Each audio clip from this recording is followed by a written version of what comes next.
É louco por livros e literatura e também é especialista em Machado de Assis, mais conhecido nos Estados Unidos como Machado de Assis, é verdade, e que é considerado lá no mundo inteiro como realmente um grande escritor, um grande romancista, um grande escritor. Eu vou conversar com Naylor Marques Júnior, venha para cá.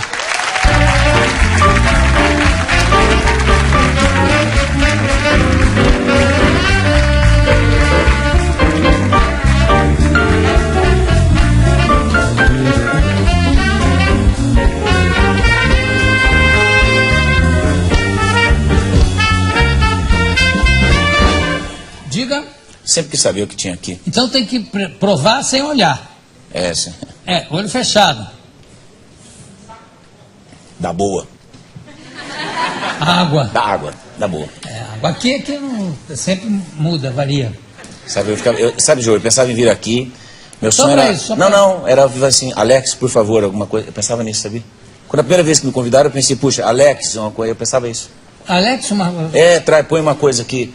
A gente vem aqui, bebe um uísque, bebe uma coisa, eu vi aqui. Você prefere? Quer um uísquezinho? Não, se tiver um. Alex. Eu não bebo em serviço, mas. Uísque. Uísque. Esse é quando ele fala sóbrio ainda. Uísque. Depois é. Uísque. Traz um uísque aí, por favor. Afinal, o que não deu para entender até agora. Sim. É se é Naylor, Nylor. Como é que já chamaram você de que tudo. maneira? Eu sou assim, eu aprendi uma coisa desde pequeno. Qualquer coisa terminada em or, eu atendo. Eu não gosto de conflito. Então o cara fala assim, ai que calor, oi, como vai, tudo bem? Liga o ventilador, oi, como vai sua mãe? Então terminou em or, eu atendo. Para mim precisa terminar em or. Então Nalhor, Naor, Nabor, Nabucodonosor, tumor, rubor, perda da função, qualquer coisa. Eu sou democrático. Mas é importante você não criar problema, porque tem coisa que para explicar demora mais do que você aceitar a outra pessoa. Não é? E eu sou professor, eu sei disso. Às vezes um aluno faz uma pergunta para você, e você fica ouvindo a pergunta da pessoa, não é? E você fica se perguntando, respondo, fico quieto, não é? Digo a ele o que ele merecia ouvir, não é? E às vezes, a maior parte das vezes, a gente fica quieto. Não é? É isso. E parece que você tem o mesmo nome do seu psiquiatra. Tenho, exatamente. Toda vez que eu penso que eu estou ficando louco, Jô, isso é uma coisa bacana. Eu vou ao Dr. Naylor e ele diz, toda vez que você pensar que estiver louco e vier aqui é porque você está são. E aí o que acontece? Eu sento e ouço os problemas dele. Ele é meu amigo. Ele senta, põe o pé na mesa e fala assim, você tem problema? Pera aí que você vai ver, eu vou te contar problema. E ele conta os dele. Não é? Mano, pera aí, eu estou pagando a sessão. E ele que conta os dele. Não é? Que problemas ele tem, já que você deu o nome dele, tudo agora? Qual é o problema mais sério que ele já contou para você? O doutor me mata se eu contar. Mas você já deu o nome dele. Sim, é o mesmo nome que eu, mas as nossas histórias envolvem... Você é o analista dele ou ele que é seu analista? Esse é o problema, nós não chegamos no ponto aí, mas eu pago a conta. Não é? Então você eu pode presumo contar. Que eu seja o analisado. Eu estou brincando, doutor Naylor, eu não vou deixar ele... Quer dizer que não vai contar mesmo nenhuma historiazinha. Tudo bem. Só como vingança. Não, é meu grande amigo.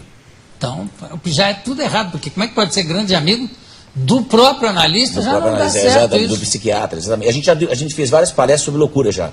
O que sabia? Não é verdade? Juntos. Eu escolho um escritor, falo do escritor, e ele como médico fala da patologia. A gente já fez muita coisa bacana, inclusive sobre Augusto dos Anjos, que é um escritor que eu gosto muito. Não é? Na minha casa, eu moro numa chácara, um dos jardins da minha casa chama Augusto dos Anjos. Olha. E tem um lindo tamarindeiro, que Augusto dos Anjos escrevia embaixo de um tamarindeiro. E ele é um poeta até pouco valorizado, né, no Brasil hoje. É uma espécie assim de ser gay da literatura. É uma pessoa que tem uma mística, em torno dele. Não é? As pessoas ame ou deixo, sabe? Augusto é assim, mas é absolutamente poderoso. Você sabe que foi um tio-avô meu, Horry Soares, que escreveu o prefácio. Não, que o Horry Soares meu seu avô. Não acredito nisso. Augusto dos Anjos só tinha 2 amigos, Santos Neto e Horry Soares. E eu posso contar uma historinha aqui, Jô? Você veio aqui para isso. Fantástica. Vou até me arrumar aqui. Quando o Augusto dos Anjos morreu, em 1914, ele morreu no dia 12 de novembro de 1914.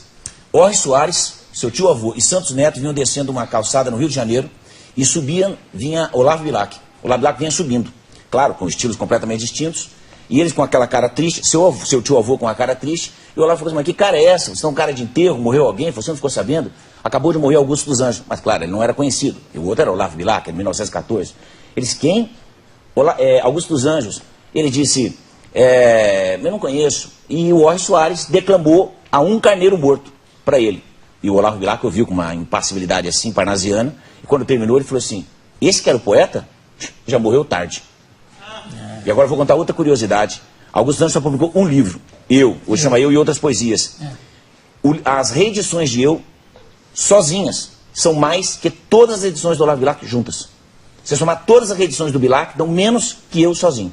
Ou seja, a história, não que eu não gosto do Bilac, amo também, mas a história fez justiça para o Augusto dos Anjos, que era fantástico. Perfeito. Eu acho que é o primeiro, se eu não me engano, até o Ferreira Goulart, que também é um grande admirador, acha que é o primeiro poeta moderno brasileiro, né? Exatamente. Com referências como sobre a Recife, Ponte Buarque de Macedo, exatamente. Inclusive o melhor ensaio que eu já vi escrito sobre Augusto dos Anjos foi o Goulart que escreveu. Sabe? Foi ele que divide a obra do Augusto dos Anjos em fases, não é? Que era uma coisa que até então não se fazia.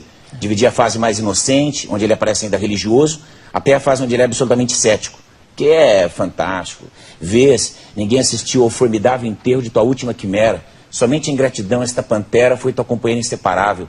Acostuma-te à lama que te espera. O homem que nessa terra miserável mora entre feras, sente a inevitável necessidade de também ser fera. Toma um fósforo, acende teu cigarro. O beijo, amigo, é a véspera do escarro. A mão que afaga é a mesma que apedreja. Se alguém causa ainda pena a tua chaga, apedreja essa mão vil que te afaga. Escarra nessa boca que te beija. É lindo. Fera.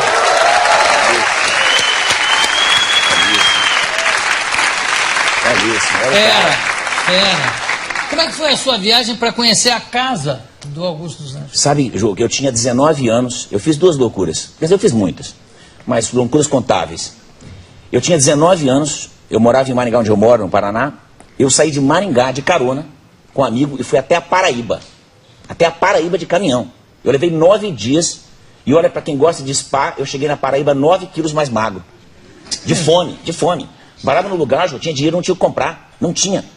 Depois eu quero contar uma história do lugar que nós paramos. Mas o fato, chegamos à casa do Augusto dos Anjos, e aquilo para mim foi uma coisa. Conheci onde ele nasceu, viajar de caminhão, cozinhando para caminhoneiro. Eu ia comer cozinhando. O caminhoneiro dormia. Cozinhando, a comida do caminhoneiro. Os caminhoneiros, porque para eu pagar a viagem, né, a gente pedia carona, a gente ia cozinhar. Eu gosto de cozinhar, gosto muito de cozinhar. E eu cozinhava para o caminhoneiro enquanto ele dormia, e a gente conseguiu chegar até a Paraíba, só que levou 9 dias. Hoje a gente vai um pouco mais rápido. E depois eu fui onde ele morreu, em Leopoldina.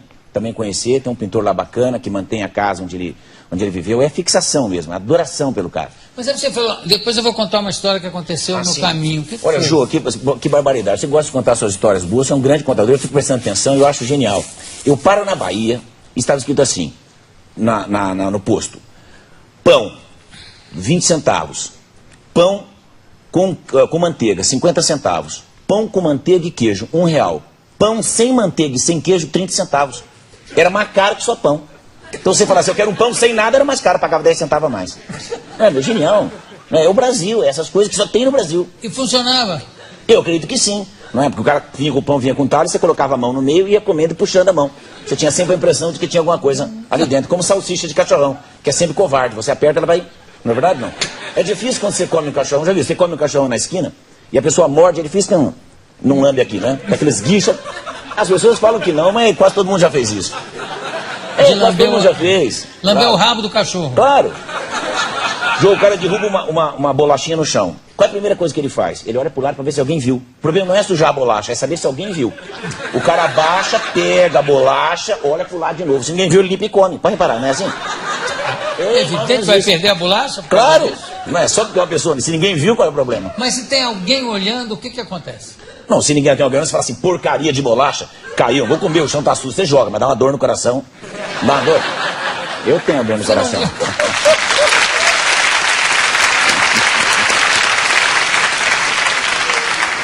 Pode botar no bolso também. Eu vou guardar para limpar lá em casa.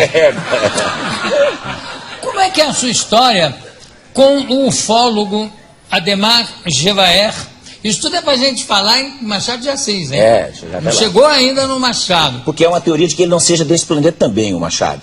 não é? E o Gevaer me ensinou uma coisa bacana. Quando ele falou assim, mulher feia e tal, não sei das quantas. Não existe gente feia. O Gevaer me ensinou isso. Gente que está no planeta errado.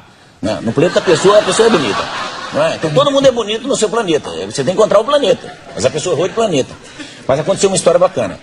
O Gevaer é um gênio. Ele já esteve aqui, mas ele é um gênio. Não é? Imagina que ele tinha 15 anos, se correspondia com a NASA, dava aulas de inglês que ele aprendeu sozinho, 15 anos. E tinha um centro de pesquisa de discos voadores. Ele é meu amigo desde a adolescência, meu amigo até hoje. Falei com ele ontem, estava no Chile. E era um gênio, ele andava, todo mundo olhava, aquele é o Gevaer, aquele, putz. E eu entrava na biblioteca, nós tínhamos uma estratégia. A gente queria arrumar uma namorada bonita, mas também inteligente. Onde a gente ia buscar? Na biblioteca. Se a gente encontrasse uma bonita lá, ela já era inteligente. Era uma estratégia, não é? Claro. E aí o que acontece? Só que todo quando você entrava com o Gevaer dava raiva, todo mundo apontava. Aquele é Gevaer, aquele é Gevaer, aquele... mas ninguém apontava pra mim, a não ser como ponto de referência. O cara falava assim, aquele é o Gevaer, o cara falava, qual? Tá vendo aquele idiota de óculos? Do lado dele é o Gevaer. Quer dizer, eu era o idiota de óculos. Falei, eu também quero que as pessoas apontem pra mim. Aí veja como uma mentira bem contada é uma coisa boa. Eu fui a chefe da biblioteca e disse, eu vou fazer alguma coisa, o que eu vou fazer? Acho que eu vou dar aula, não é? Mas vou dar aula de quê? Eu sempre fui um leitor muito grande, né? Eu fui alfabetizado com 4 anos, meu irmão mais velho.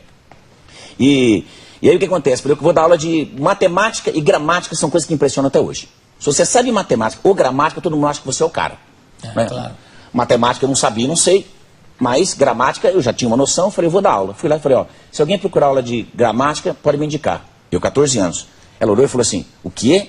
Você dá aula de gramática, Nailor? Eu já, eu faço o que eu posso.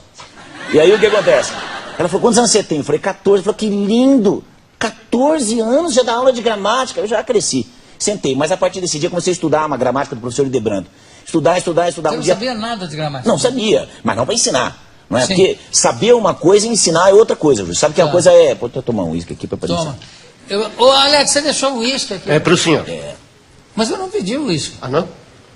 Mas foi gentileza Eu pedi para ele. Por não beber sozinho. Na hora. Foi só uma gentileza minha, senhor. Desculpa. E outra coisa... Alex...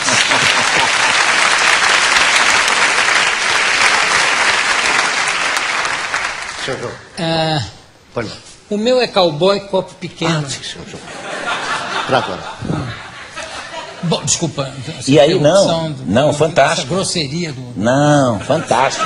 Eu já trouxe meu uísque, fantástico. E aí? E aí, Jô, eu comecei a estudar a gramática, almoçar, jantar. Um dia eu estou sentado na biblioteca, aparece uma garota. Diz assim, você que é o Nailor? Eu falei, eu mesmo. Eu sempre respondo assim, eu mesmo. O professor, quando ela falou o professor, bateu um frio. Eu me arrumei, já mudei a voz assim, eu mesmo, não é? Aí ela disse, eu preciso de aula particular, você pode me ajudar? Falei, putz, eu não sabia o quê? Falei, poder eu posso, mas agora eu não posso, porque eu estou ocupado, tenho um aluno daqui a pouco, não tinha nenhum, não é? Ela falou assim, eu tenho quando é a sua prova? Era uma segunda-feira, minha prova é na sexta. Falei, espera um minuto que eu vou ler minha agenda. Catei um caderno, vazio, tão vazio que ele fazia barulho. Mas impressiona a atitude. Olhei e falei, quarta-feira, olha a precisão, quarta-feira, 4 horas da tarde, eu tenho horário vago. Ela falou, quanto você cobra? Eu falei, eu cobro 5 dinheiros. Ela falou, qual é o assunto? Sei lá, colocação pronominal, não sei. Eu falei, tá bom, eu vou à sua casa. Você vai à minha casa? Claro, eu atendo em domicílio. Em domicílio, meus amigos. Eu atendo em domicílio, e aí o que acontece? E aí fui à casa dela. Eu era magro. Meu apelido ele o vento levou, se eu falar mais nada. Era só um palito de sorvete, uma cabeça e um óculos. Não é? Eu chego à casa da garota, a mãe olha pra mim e fala assim, sabe quando ela dá uma olhada assim? Falou, você é o? Falei, o professor. Ela olhou pra mim e falou, você, palito de sorvete? Você é o professor de gramática? E eu falei, eu mesmo. Sabe aquela mãe que xinga a filha na frente dos outros? Maria, sua vagabunda, sua burra, eu pago escola pra você, e desgraçou a menina. Sabe?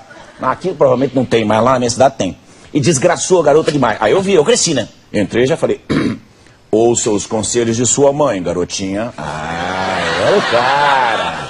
Não é? Aí já ganhou a... Eu ganhei. Sabe, quando terminou a aula, ela falou assim, agora eu aprendi. Se minha professora tivesse me ensinado assim, eu tinha aprendido. Eu falei, que nem eu sabia o que eu tinha feito. O fato é que eu voltei na quinta... E a mãe? A mãe ficou felicíssima. Me vinha oferecer um café. Mas é um café fantástico. Depois eu pegava a aula, 5 meses depois eu tinha alunos pagando por mês, Jô. E as pessoas apontavam o Gevaer na rua e diziam assim, ao lado dele é Nailor. Um dá aula de inglês, dirige um centro de pesquisador, e o outro dá aula de gramática. Como é e eu que é virei professor. café fabuloso? Como é que é um café fabuloso? O café é fabuloso. Quando você é jovem, tem 14 anos, Jô, qualquer coisa parece fabulosa, porque o que a gente tem é verme. Não é verdade? Você tem 14 anos. Você tem cheio de verme, telha, né? Mas Aí, café é fabuloso. Mas como é que é? O que compõe um café fabuloso? Tudo que possa ser comido e bebido quando você tem 14 anos. Então não é só um café, tem pão... Não, tudo, né? Tem comida. Comida e bebida, tudo que pudesse comer e bebida. Aí você come assim e fala assim, só mais um, né? E dá uma olhada, ver quantas pessoas tem, você faz uma divisão matemática ali para ver quanto você pode comer do que está sendo oferecido ali. Não é verdade, não? É claro, mas esse café foi no final da Não, aula? no final. Eu que estava com pressa, fiquei umas horas e meia. Né? Tava com a pressa para terminar a aula, né? E a mãe elogiando, viu? Isso aqui é um... Fantástico. Me ofereceu um café no outro dia, me indicou pro namorado, pro primo, e eu acabei ficando professor. Essa é a minha história com dar aula. E sabe que no dia 20 de maio desse ano vai fazer 30 anos que eu estou em sala de aula. Puxa, que maravilha. E eu gosto, Jô. 30 e... anos eu gosto. Ah, você tem seu irmão aqui na plateia hoje? Tenho, tá ali, ó. Cadê ele? Ali, cena, Sérgio. Olha lá. Mas olha, é um inglês que está ali, britânico. Ele faz o quê? Ele também é professor, minha família são todos professores. Ao lado da minha irmã, que cuida da minha agenda. Tá aí também? Né? E ao lado da minha coordenadora, que está lá também. Puxa, que gente bonita. Fantástico. Você dá aula de quê? Marketing. Marketing? Isso. Que é uma descolada boa isso, né? Sim, com certeza. Marketing, pronto. Tranquilo. Fundamentos. É? Fundamentos de marketing. Melhor ainda. Você dá aula de quê? De fundamentos. Tranquilo. Você não. Não, eu não. Antes de falarmos em Machado de Assis, como é que é a casa do Augusto dos Anjos? Eu acabei nunca... Mas você sabe, eu tenho uma tristeza, queria contar aqui e fazer um protesto. Faz? Aproveitar a câmera e fazer um protesto. Sabia, Jô, que a casa do Augusto dos Anjos está ocupada por sem terras? O governo permitiu que sem terras ocupassem a Casa Grande. Fizeram um museu dele na Casa da Aia. E a Casa Grande mora... Não tenho nada contra os sem terras. Não é? Não sou o tipo mais politicamente correto. Mas pera, é um patrimônio da humanidade. Você não pode lotear, por mais problema social que tenha, você não pode colocar sem terra na casa de Augusto dos Anjos. Augusto dos Anjos é ali, é um santo da literatura. Você não pode, o cara está lá em cima, não para, mano. Né? Então aquilo tem que ser, inclusive para aquele povo que está lá, é um mau negócio que aquela casa não seja um museu. Porque eles podiam ganhar dinheiro daquilo ali. Mas o Brasil não se investe em... Quando falam que vai investir em cultura, que vai investir em educação, ninguém investe porcaria nenhuma. O Brasil está formando uma geração de fracos, Jô, de fracos, gente fraca. Você não pode... Eu me lembro de uma personagem sua, Jô, que você dizia assim, quanto vales? Zero, quanto vales? Você não tinha uma personagem assim? Tinha. Zero, quanto vales? Hoje você não pode falar zero. Se você falar zero, hoje está preso. Zero, quanto vales? Não pode. Porque você não pode mais criticar ninguém.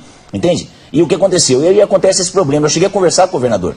À época, que era... com o pessoal que era Cássio Cunha Lima, para saber por que é que aquela casa estava lá. Não que ele fosse me ouvir, efetivamente. Mas eu achei um absurdo que tivesse, sei lá, mas é uma questão social. Sim, mas é uma questão cultural antes de ser social. Agora, você acha que o politicamente correto acaba que as pessoas não podem se manifestar? Acho que o politicamente correto é um chato. Primeiro que não existe politicamente correto. Se é político, não dá para ser correto. Se for correto, dificilmente será político.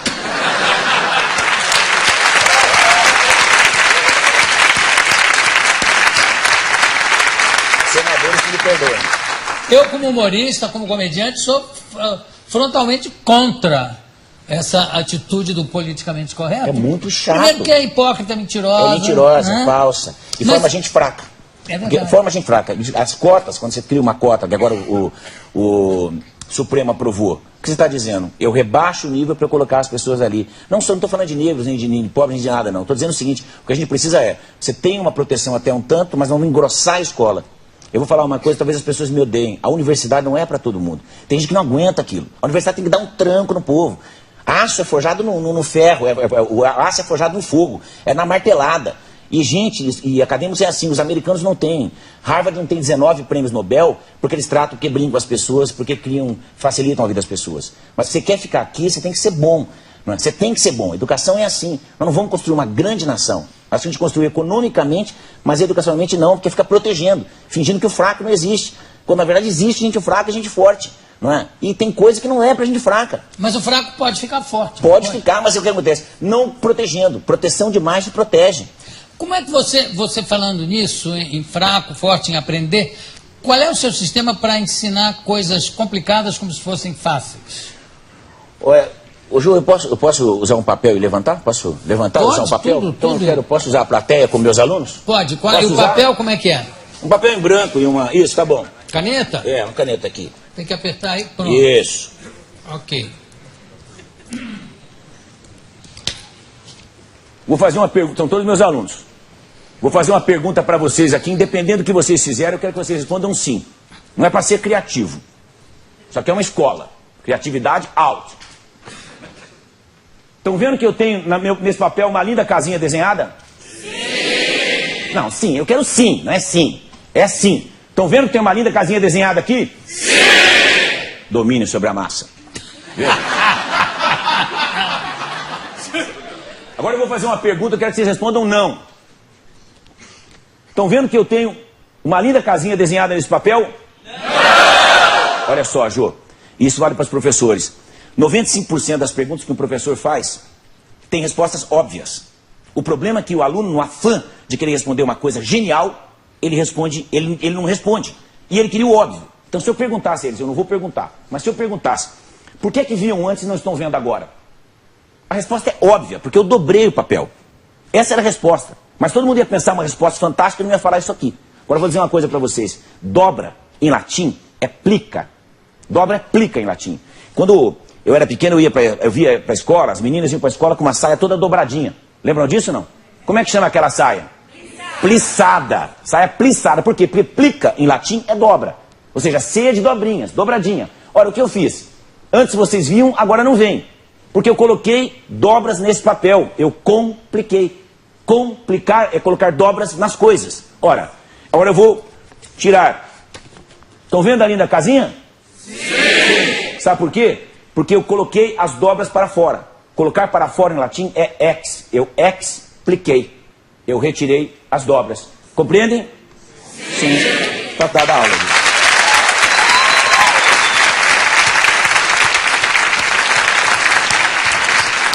Bravo! Impressionante, realmente é.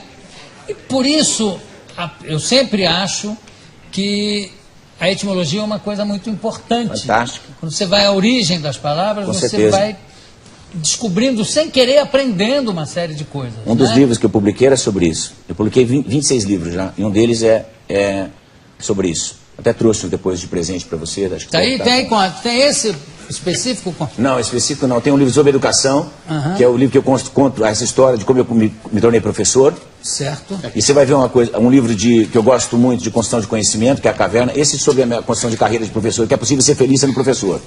Agora, olha essa foto de baixo do audiolivro, Jô. Conhece esse cara aí, ali na foto? Aqui, Steve Jobs. Sou eu. O livro se chama Steve com Jobs. Olha lá. Olha o que é o milagre da arte fotográfica. Olha só. E não tem efeito nenhum. Não, sou eu. O óculos é que tem um modelo tá diferente desse. Eu coleciono óculos, como você, eu adoro óculos. Olha. E aqui, olha só. Esse é um audiolivro. Acabei de lançar sobre vendas. Quer dizer, essa estratégia de ensinar o aluno, eu transportei para o mundo corporativo. Essa foto aqui é algo de impressionante. Você está mostrando aqui já? Olha lá. Olha lá no telão, olha lá. Exatamente. É impressionante. E você está vivo, né? Tem essa Exatamente, vantagem, essa é a vantagem. Essa é a grande vantagem. Está vivo. Eu queria também perguntar a você se essa teoria do explicar e não, em vez de complicar, ou seja, em vez de botar dobras, né? Deve valer muito para matemática. Geralmente o professor de matemática gosta de deter a informação como se fosse o poder. Então, quanto mais misteriosa for a matéria que ele está dando, melhor para ele, que ele fica como o mago, como o senhor de todos os poderes, e os alunos, com todo respeito,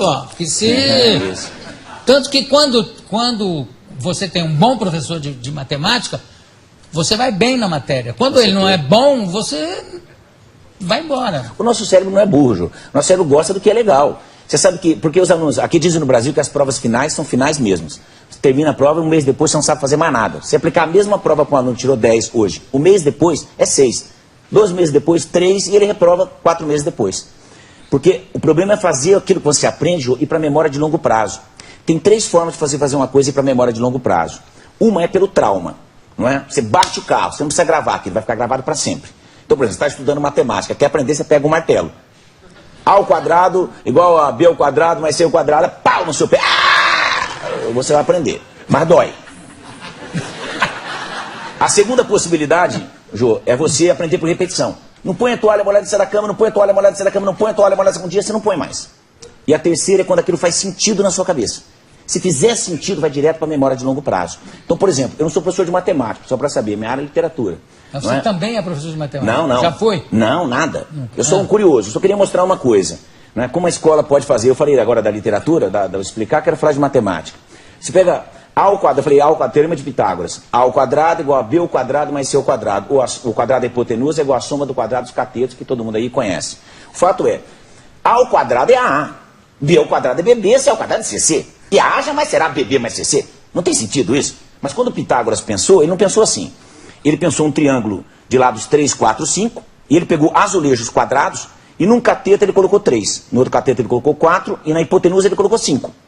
Aí ele pegou e fez um quadrado, né? E fez um quadrado com 3, um quadrado de 4, um quadrado de 5. Ora, 3 vezes 3 são 9, 4 vezes 4 são 16, e 5 vezes 5 são 25. Logo, 9 mais 16 são 25. Isso quer dizer, a soma dos quadrados dos catetos é igual ao quadrado da hipotenusa. Dá para entender ou não? Isso é didática. Isso é didática. O Milor que tinha uma frase da matemática sensual que dizia: eu sou a soma dos quadrados dos catetos, mas pode me chamar de hipotenusa. Bonitinho, Grande, né? Milor. E o Machado de Assis, que fim levou? O Machado... Que fim terá levado o grande Machado de Assis? Grande bruxo do Cosme Velho, e é a minha fonte de inspiração, eu digo aos meus alunos. Toda vez que eu estou numa pior, Jô, eu penso no Machado. Pensa, o cara nasceu numa favela, Morro do Livramento, mulato, em plena escravidão, 1839. Pai analfabeto, pintor de paredes. Mãe analfabeta, empregada doméstica. A mãe morreu, ele tinha 2 anos. O pai casou, ele tinha 5. A madrasta, doceira. O pai morreu aos 12. A madrasta botou ele para trabalhar vender doce na porta de uma escola que ele nunca pôde frequentar. Além de ser mulato, em plena escravidão, pai analfabeto, mãe analfabeto, perder pai pequeno, mãe pequeno, começar a trabalhar com 12 anos de idade, ele era gago e epilético. E é Machado de Assis, seguramente, o maior prosador das Américas do século XIX, e um dos 5, e isso não foi eu que disse, não. A Associação de Críticos Americanos e a Associação de Críticos Europeus disseram isso. Você estava falando que nos Estados Unidos é chamado de Machado. Uma das maiores autoridades de Machado de Assis no mundo é John Gladstone, que é americano. Sabe? Eles respeitam e veneram ele assim, Roberto Schwartz no Brasil e John Gladstone nos Estados Unidos. E o Machado construiu uma carreira absolutamente fantástica. É uma pena que ele escreveu em português. Se tivesse escrito em francês, eu não tenho dúvida que parelho a ele, Flaubert talvez. Sabe? Não, Balzac talvez. Você sabe, você falou aí nos Estados Unidos, o meu editor lá, que por coincidência é o maior editor americano, se chama Bob Gottlieb, eu consegui chegar até ele por causa do Machado de Assis. Aí. Que ele falou, olha, é impressionante, não tem nada igual a Machado de Assis. Não tem. E na última vez que eu tive com ele, ele tinha acabado de desvendar os sertões do Euclides da Cunha, que ele também ficou enlouquecido, e quando eu tive com ele, ele não tinha chegado ainda à parte mais emocionante. Ele estava ainda naquela primeira parte que é chato. Difícil não, de atravessar. Para passar por ali, a pessoa tem que ser fera. Ele estava encantado.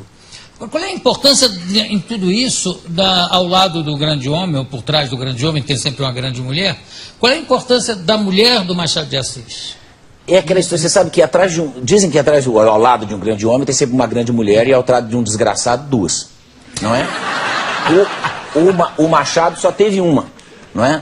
E a Carolina, ela veio para o Brasil em circunstâncias estranhas. Ela era irmã do Francisco Xavier, que era amigo dele, Novaes.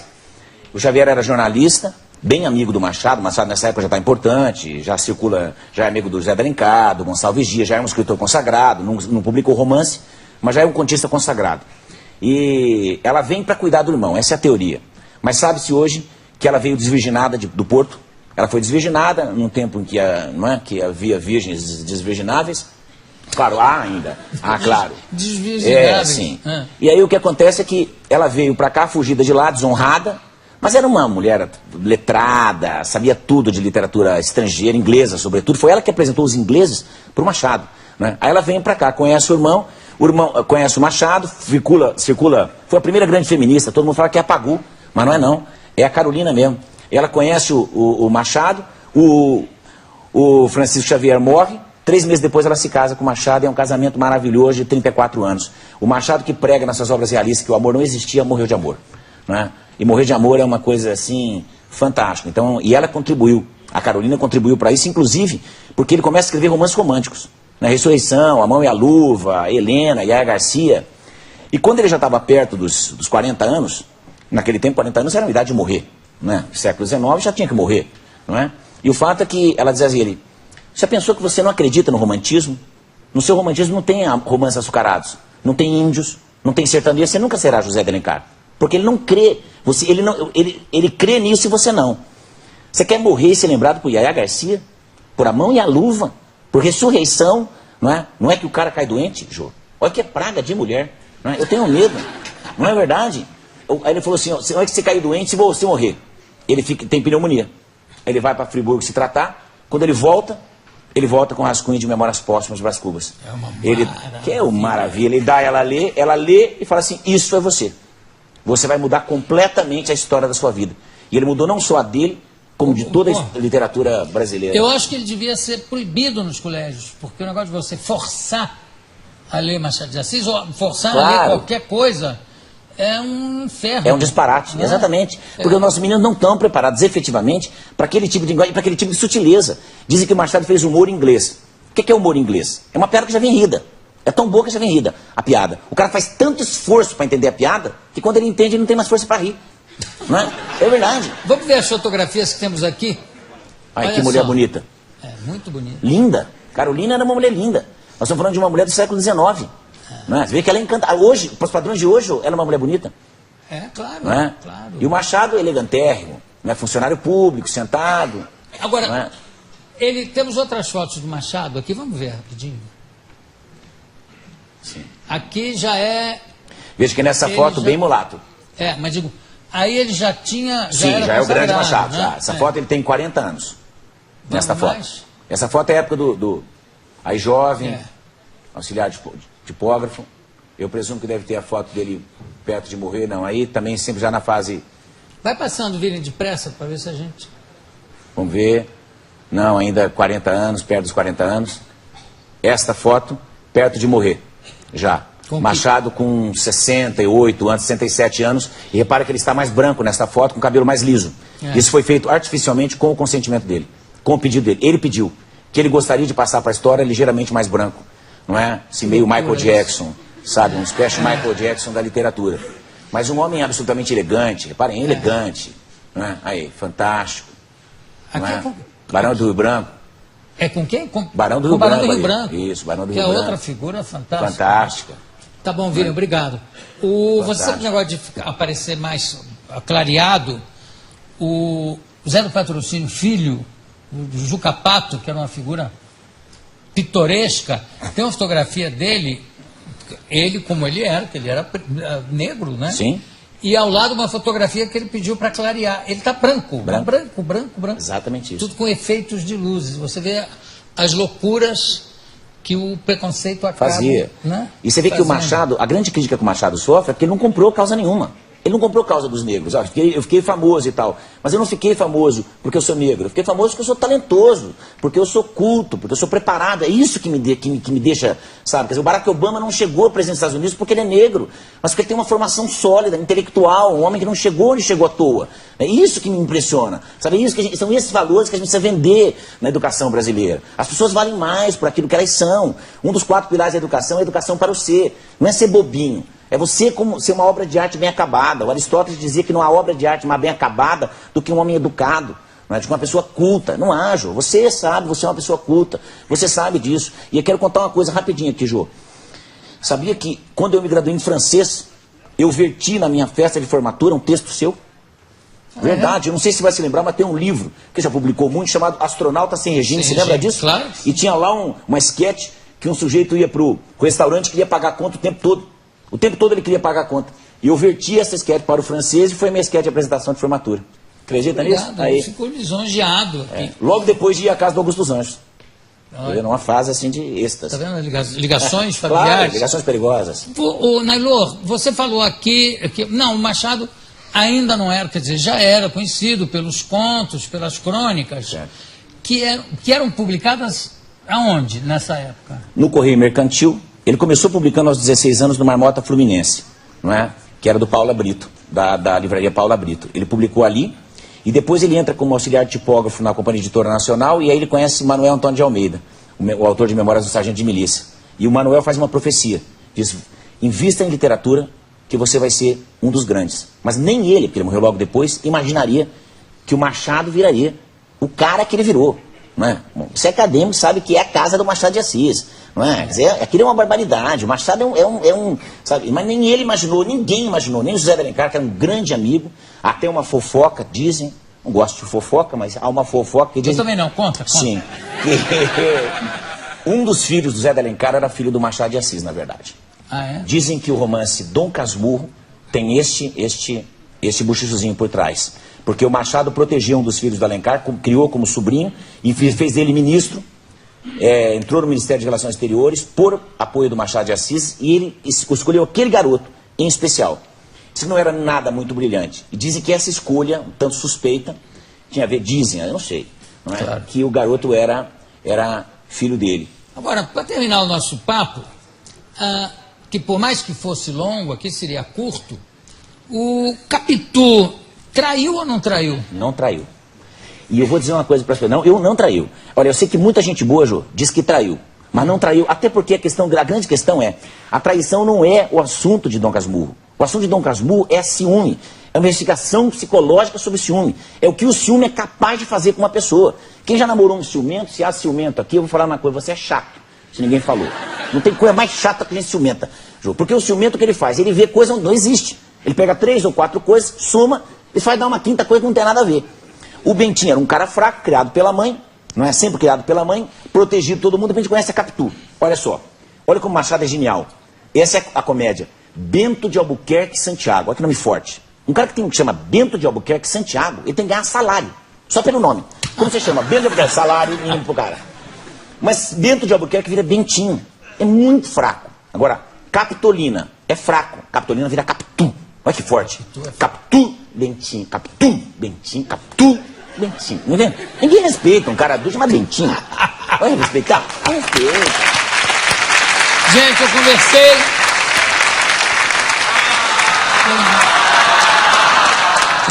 Também. Nailor Marques Júnior. Parabéns. Muito obrigado pela sua presença aqui no nosso programa, que enriqueceu o programa de uma forma absoluta.